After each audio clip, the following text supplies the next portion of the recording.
अस्सलाम वालेकुम शानी जट वीलॉग ਦੇ ਵਿੱਚ ਖੁਸ਼ਾਮਦੇਦ। ਅੱਜ ਪਾਕਿਸਤਾਨ ਦੇ ਵਿੱਚ ਈਦ ਉਲ ਫਿਤਰ ਜੋਸ਼ ਖਰੋਸ਼ ਦੇ ਨਾਲ ਮਨਾਇਆ ਜਾ ਰਿਹਾ ਤੇ ਪੂਰੀ ਪਾਕਿਸਤਾਨੀ ਕੌਮ ਨੂੰ ਸਾਡੇ ਵੱਲੋਂ ਸਾਡੀ ਪੂਰੀ ਟੀਮ ਵੱਲੋਂ ਬਹੁਤ ਬਹੁਤ ਈਦ ਮੁਬਾਰਕ। ਅੱਲਾਹ ਤਾਲਾ ਤੁਹਾਨੂੰ ਇਸੇ ਤਰ੍ਹਾਂ ਮਜ਼ੀਦ ਈਦ ਵੇਖਣੀਆਂ ਨਸੀਬ ਕਰੇ, ਆਮੀਨ ਸੁਮ ਆਮੀਨ। ਤੇ ਅੱਲਾਹ ਤਾਲਾ ਤੁਹਾਨੂੰ ਇਸੇ ਤਰ੍ਹਾਂ ਹੀ ਖੁਸ਼ ਰੱਖੇ, ਸ਼ਾਲਬਾਦ ਰੱਖੇ, ਆਮੀਨ ਸੁਮ ਆਮੀਨ। ਇਸ ਈਦ ਦੇ ਮੌਕੇ 'ਤੇ ਉਨ ਗਰੀਬ ਲੋਕਾਂ ਨੂੰ ਵੀ ਆਪਣੇ ਨਾਲ ਸ਼ਾਮਿਲ ਰੱਖੋ।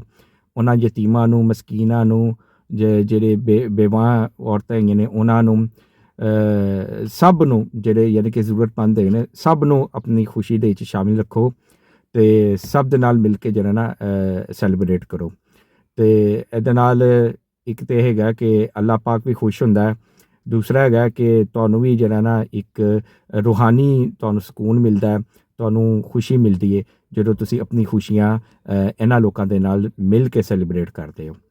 ਪੂਰੀ ਪਾਕਿਸਤਾਨੀ ਕੌਮ ਇਸ ਟਾਈਮ ਜਿਹੜੀ ਹੈ ਈਦ ਉਲ ਫਿਤਰ ਮਨਾ ਰਹੀ ਹੈ ਅਤੇ ਇੰਜੋਏ ਕਰ ਰਹੀ ਹੈ ਅਤੇ ਲੋਕਾਂ ਦੇ ਘਰ ਜਾ ਰਹੇ ਨੇ, ਮਿਲ ਰਹੇ ਨੇ, ਮਿਲਾ ਰਹੇ ਨੇ। ਬਸ ਸਾਡੀ ਦੁਆ ਹੈ ਕਿ ਅੱਲਾਹ ਤਾਲਾ ਇਸੇ ਤਰ੍ਹਾਂ ਹੀ ਪਾਕਿਸਤਾਨ ਨੂੰ ਹੱਸਦਾ ਵਸਦਾ ਰੱਖੇ, ਖੇਡਦਾ ਰਵੇ। ਪਾਕਿਸਤਾਨ ਸਾਡਾ ਇਸੇ ਤਰ੍ਹਾਂ ਹੀ ਤਾਂ ਕਿਆਮਤ ਇੰਸ਼ਾ ਅੱਲਾਹ ਤਾਲਾ। ਅਤੇ ਆਪਣੀ ਇਸ ਈਦ ਦੇ ਵਿੱਚ ਖਾਸ ਤੌਰ 'ਤੇ ਜਿਹੜੇ ਸਾਡੇ ਸ਼ੋਹਦਾ ਨੇ ਉਹਨਾਂ ਨੂੰ ਵੀ ਯਾਦ ਰੱਖੋ ਜਿਨ੍ਹਾਂ ਨੇ ਆਪਣੀਆਂ ਜਾਨਾਂ ਦਾ ਨਜ਼ਰਾਨਾ ਪੇਸ਼ ਕਰਕੇ ਇਸ ਮੁਲਕ ਦੀ ਹਿਫਾਜ਼ਤ ਕੀਤੀ ਹੈ। ਅਤੇ ਅੱਜ ਜਿਹੜਾ ਤੁਸੀਂ ਈਦ ਮਨਾ ਰਹੇ ਹੋ ਅਤੇ ਇਹ ਉਹਨਾਂ ਦੀ ਜਾਨਾਂ ਜਿਹੜੀਆਂ ਉਹਨਾਂ ਨੇ ਕੁਰਬਾਨ ਕੀਤੀ ਨੇ ਮੁਲਕ ਦੇ ਵਾਸਤੇ, ਅਤੇ ਉਹਨਾਂ ਦੀ ਬਦੌਲਤ ਤੁਸੀਂ ਇੰਜੋਏ ਕਰਦੇ ਹੋ ਅਤੇ ਉਹਨਾਂ ਨੂੰ ਵੀ ਯਾਦ ਰੱਖੋ। ਅਤੇ ਜਿਹੜੇ ਸਾਡੇ ਜਵਾਨ ਜ਼ਿੰਦਾ ਨੇ ਜਿਹੜੇ ਬਾਰਡਰਾਂ ਦੇ ਵਿੱਚ ਦੁਸ਼ਮਣਾਂ ਦਾ ਮੁਕਾਬਲਾ ਕਰ ਰਹੇ ਨੇ, ਜਿਹੜੀ ਹੁਣ ਜੰਗ ਜਿਹੜੀ ਚੱਲ ਰਹੀ ਹੈ ਅਫਗਾਨਿਸਤਾਨ ਦੇ ਨਾਲ, ਅਤੇ ਉਹਨਾਂ ਨੂੰ ਵੀ ਯਾਦ ਰੱਖੋ ਕਿ ਉਹ ਕਿਸ ਤਰ੍ਹਾਂ ਆਪਣਾ ਜਿਹੜਾ ਨਾ ਆਪਣੇ ਘਰ ਵਾਲਿਆਂ ਕੋਲੋਂ ਦੂਰ, ਬੀਵੀ ਬੱਚੇ, ਮਾਂ ਬਾਪ, ਭੈਣ ਭਰਾਵਾਂ ਤੋਂ ਦੂਰ ਹੈਗੇ ਨੇ ਅਤੇ ਮੁਲਕ ਦੀ ਹਿਫਾਜ਼ਤ ਕਰਦੇ ਨੇ।